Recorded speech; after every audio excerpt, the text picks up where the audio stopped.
भिवानी महेंद्रगढ़ लोकसभा क्षेत्र के सांसद चौधरी धर्मवीर सिंह ने लोहारू जंक्शन पर हावड़ा जैसलमेर सुपरफास्ट रेलगाड़ी को हरी झंडी दिखाकर रवाना किया। इस गाड़ी का जहां लोहारू में पहली बार ठहराव हुआ है, वहीं सांसद ने एक नई रेल जन शताब्दी प्रतिदिन दिल्ली से बीकानेर के बीच शीघ्र ही चलाने की बात भी कही।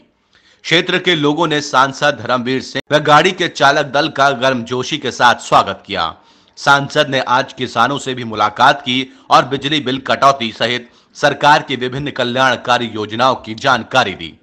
किसानों ने सांसद को सम्मानित किया तथा चौधरी धर्मवीर सिंह ने शहीद महावीर किसान भवन को 21 लाख रुपए प्रदान किए।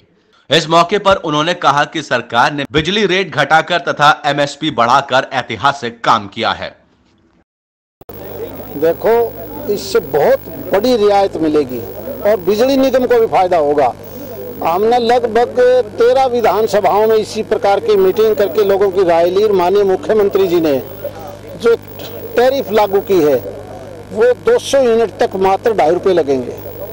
और पहले लोग चोरी इसलिए करते थे क्योंकि बिल ज़्यादा आता था।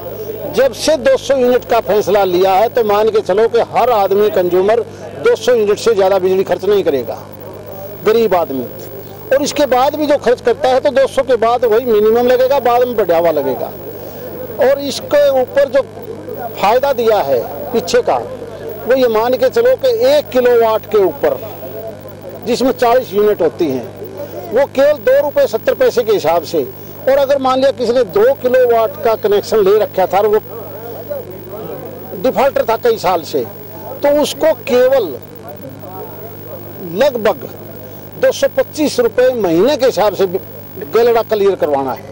यानी इस क्लियर करने के बाद डिफॉल्टर छोटा हो बड़ा हो सबको बहुत बड़ी रियायत और फायदा मिलेगा, ताकि नए सिरे से नई जिंदगी वो जी सके और भविष्य में वो 200 यूनिट वाली टैरिफ में आ सके। इसलिए जहाँ बिजली के निगम को भी बिजली खराब होने से बचेगी, वहीं गरीब आदमी को बहुत बड़ा फायदा मिलने वाला है। और सरकार को इसके ऊपर पिछला बिल में जो रियायत दी है उसमें तकरीबन 4000 करोड़ रुपया सरकार के ऊपर बोझ पड़ेगा। और भविष्य में इस प्रकार से जो हर साल खर्च आएगा बढ़ेगा, वो 800 करोड़ रुपए भी सरकार के खाते में से जाएंगे। हावड़ा एक्सप्रेस की लंबे समय से चली आ रही थी मांग, ठहराव की, लोहारू में ठहराव कर दिया गया है, यात्रियों को कितना फायदा और रेल। देखो, हमारा लोहारू के आसपास का सारा इलाका स्टॉपेज ना होने की वजह से यहाँ की बजाय महेंद्रगढ़ जाता था या राजगढ़ जाके बैठता था, तो इस इलाके की बहुत बड़ी मांग थी। बहुत दिनों से हमारे सारे साथी धरने पर बैठे थे। तो हमारे जो मेंबर ट्रैफिक थे जो अब रिटायर हो चुके हैं दिल्ली बोर्ड में, उनकी कोशिशों से हमारी बात सुन के, इलाके की बात को सुन के उन्होंने ये स्टॉपेज दिया है। उनका भी बहुत बहुत धन्यवाद। और हमें उम्मीद है, मैं 22 तारीख को बीकानेर, मेघवाल जी, मैं और हमारे 5-6 MP भी वहाँ थे।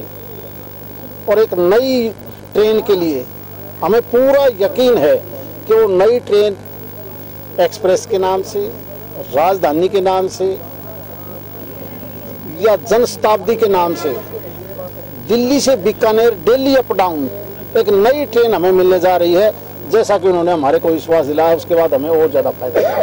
आरओबी बनना था सर, ये सिर्फ आरओबी डिले इसलिए हुआ कि कुछ लोगों ने उस आरओबी को चेंज करने के लिए कही थी, जिसकी वजह से हम 2.5 साल डिले हैं। अब ये हमारा मिनिस्ट्री में जाके अप्रूव हुआ है, तो ये आरओबी और ये सड़क बहुत जल्दी हम इस पर काम चालू करेंगे। किसान भवन को कितनी? किसान भवन को हमने आज 21 लाख रुपए दिए हैं, क्योंकि किसानों की बहुत बड़ी समस्याएं हैं, चाहे वो बाडड़ा हो, हरियाणा का दूसरा पार्ट हो, कादमा हो, हमारा लोहारू हो। यहाँ तो कई बार किसान आंदोलन भी हुए हैं, जिसकी वजह से बहुत से लोग शहीद भी हुए हैं। तो 21 लाख रुपए की राशि हमने उस भवन के लिए दी है, ताकि लोग अच्छा विचार विमर्श करके वहाँ पर बैठ करके अच्छा फैसला ले सकें और किसानों की मदद जिससे हो सके, इसलिए दिया गया है।